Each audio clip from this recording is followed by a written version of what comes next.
கட்சி உருவாக்கி தேர்தலில் போட்டிட்டனால தான் வாக்கு சதவீதம் கூடி இருக்குன்னு தாவாக்க சொல்றாங்க. அதை பற்றி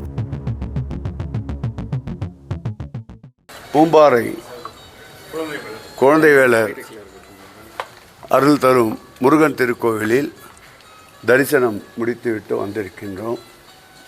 எல்லாமல்ல இறைவன் அருள் முழுக்க இந்த திராவிட மாடல் ஆட்சிக்கு இருக்கும் என்பதற்கு சான்றாக இந்த திருக்கோயிலுக்கு வந்த பக்தர்கள் எல்லாம் மகிழ்ச்சியோடு கை கொடுத்து அவருடைய மகிழ்ச்சியை உற்சாகத்தை வெளிப்படுத்தி கொண்டதில் மகிழ்ச்சி.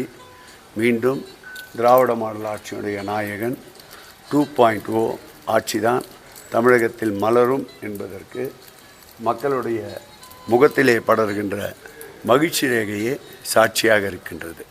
சார், சென்னை எப்படி சார்? சென்னை எப்பொழுதுமே திராவிட முன்னேற்ற கழகத்தின் கோட்டைத்தான். வாக்கு சதவீதம் பார்த்தால் கூட 2021ஆம் ஆண்டு 2024ஆம் ஆண்டு 2 தேர்தல்களிலும் 100க்கு 100 மதிப்பெண்கள் திராவிட முன்னேற்ற கழகத்திற்கு கிடைத்தது.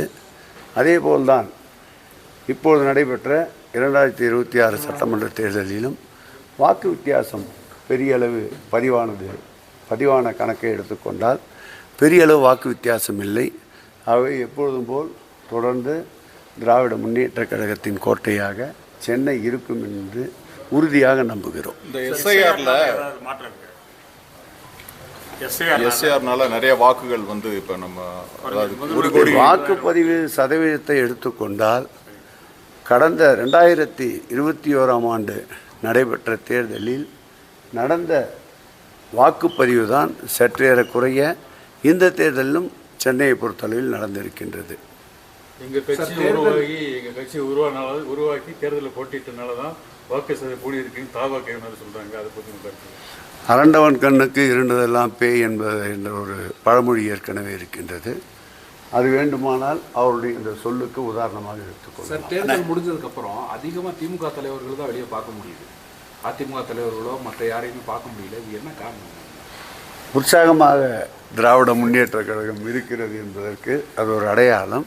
கடுமையாக உழைப்பு மாண்புமிகு தமிழக முதல்வர் அவர்கள் நாடாளுமன்ற தேர்தலுக்கு முன்பாகவே 2021ஆம் ஆண்டு சட்டமன்ற தேர்தலுக்கு பிறகு அவருடைய மதிநுட்பத்தால் அவருடைய தேர்தல் வியூகத்தால் ஆற்றிய களப்பணி அனைவரையும் இயக்க வைத்த எங்கள் இயக்கத்தின் இயக்கம் 24 நாடாளுமன்ற தேர்தலில் எதிரொலித்தது. அதேபோல் 2022ஆம் ஆண்டு நடைபெற்ற மாநகராட்சி உள்ளாட்சி மன்ற தேர்தலிலும் அதேபோல் அவர் திறம்பட என்னென்ன பணிகளை மேற்கொள்ள வேண்டும் என்று தேர்தல் களத்திற்கு அவர் பயிற்றுவித்தாரோ அந்த பயிற்சி உதவியாக இருந்தது. அதேபோல் இந்த தேர்தலை பொறுத்தளவில் நாடாளுமன்ற தேர்தல் முடிந்ததிலிருந்து பல்வேறு கோணங்களில் ஓரணியில் தமிழ்நாடு, வெல்வோம் தமிழ் பெண்கள், இப்படி பல்வேறு திசை காட்டிகளை உருவாக்கி தொடர்ந்து இயக்கமும் மக்களும் ஒன்றாக பின்னி பிணைந்திருக்கின்ற ஒரு நல்ல சூழலை உருவாக்கினார்.